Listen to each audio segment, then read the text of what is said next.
the coup rumors was true. Yeah, it was true now, and the details are now being released gradually. So tell us about it. It looks more like a northern coup, for lack of a better word, because it's mostly orchestrated by northern elements. And these are some of them in the state distribution. So what did the statement say? What did the Aso Rock statement say? Did it say that these generals were involved in a coup plot? Yeah. It said so.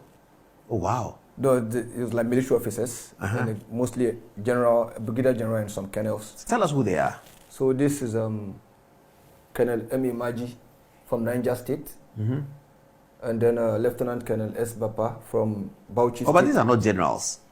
So these are not military. But the lead architect is a general. So these are not like Army commander, Navy commander, Air Force commander. Those who were changed. No. This is not them. Yeah. Okay. So he's a General Sadiq. Okay. So let me get what they were doing in the army. So this is Colonel Maji. What was he doing? Was he a commander of something?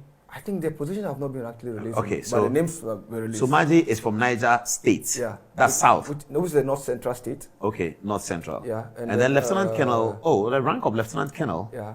That's a young man. Bauchi State. Bauchi State is, I think, northeast, if I'm not mistaken. And another Lieutenant Colonel, Hayatu.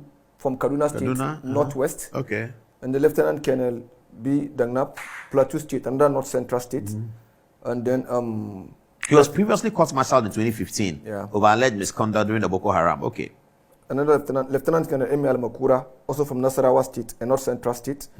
And then Major A.J. Ibrahim from Gombe State, another Northeastern State. It looked largely like a northern coup d'etat. But it's led by Brigadier General Sadiq. He seemed to be the lead architect of the coup. And then if you also look at the previous, initially when Tinubu came into office, these were his appointees. And then Nouri Badu was the NSA. And then CJ General Musa, CJ Musa, the current, the outgone Chief of Defense Staff, was called a Nordina. And then the Chief of Air Staff, another Nordina. So initially you could see that Nordiners hold a strategic position within the... But the question is, if the list of the coups were these colonels and lieutenant colonels, why have these generals been removed? Is it because there's suspicion of connivance or something like that? So the grievances of the North could be two. You know, when it comes to military facility and installation, historically it has always been concentrated in the North, and particularly Kaduna State. So Kaduna State is seen to be the military capital of Nigeria, for lack of a better word. But then recently, all military recruitment and training takes place in Kaduna, Nigerian Army Depot, Kaduna State. But recently, under Tinubu's watch, there was a new depot that was opened, I think, is it Oshogbo, if I'm not mistaken, in Southwest. So it looks like for the North, probably a perception that Tinubu is trying to water down their grip on monopoly over military institution. And then also, if you look at the hardship, there's a general hardship across Nigeria. But because of the underlying socioeconomic situation in the North, it bites more in the North than in southern part of Nigeria, let's say the Southwest or the Southeast.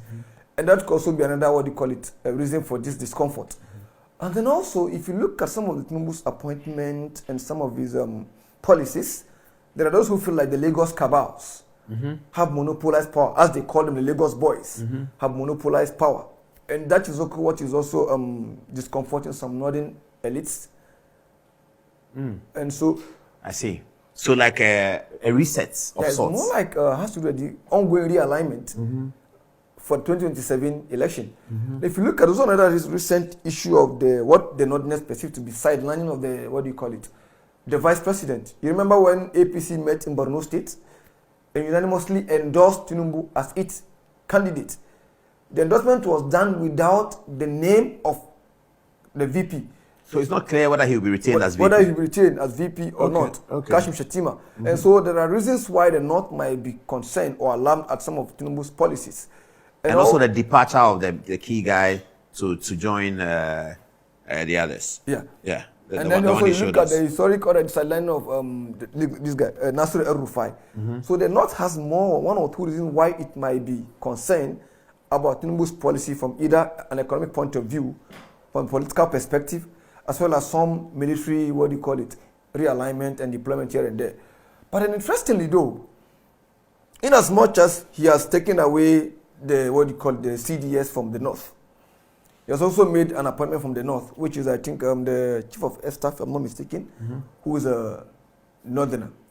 No, chief of naval staff, rather. He's a northerner. And then he has maintained Nuhu Ribadu, another northerner.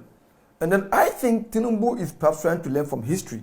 There was this Nigerian author, Max Yolun, in his analysis of the 1966 coup, said Ironsi's biggest mistake was his attempt to build trust and confidence with the North, where he mistakenly or strategically surrounded himself with Northerners.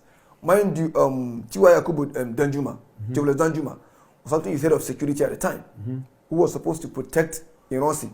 But he was also involved in the coup. He led the team that arrested Ironsi in Ibadan when he was with Colonel Fajui. Likewise, he made Hassan Kassina, was he his chief of staff or so? And so people felt like it was this strategic position he placed the North at the time that allowed them to strike him. That may be a reason why Tinubu is now trying to realign and what do you call it, get some Northerners he perceived might be disloyal to him out of way. So like we said back on Tuesday, if the coup is indeed a coup, an attempted coup, then fine, it is better that it hasn't taken place. Because imagine if it has taken place, right? And these are the two architects. So this is the General, what do you call it? Brigadier General Sadiq, ably assisted by Emi Maji, Colonel Emi Maji. These are the two architects of the coup, allegedly. So imagine if this coup had succeeded. Looking at these people, it would have seemed to be a northern coup.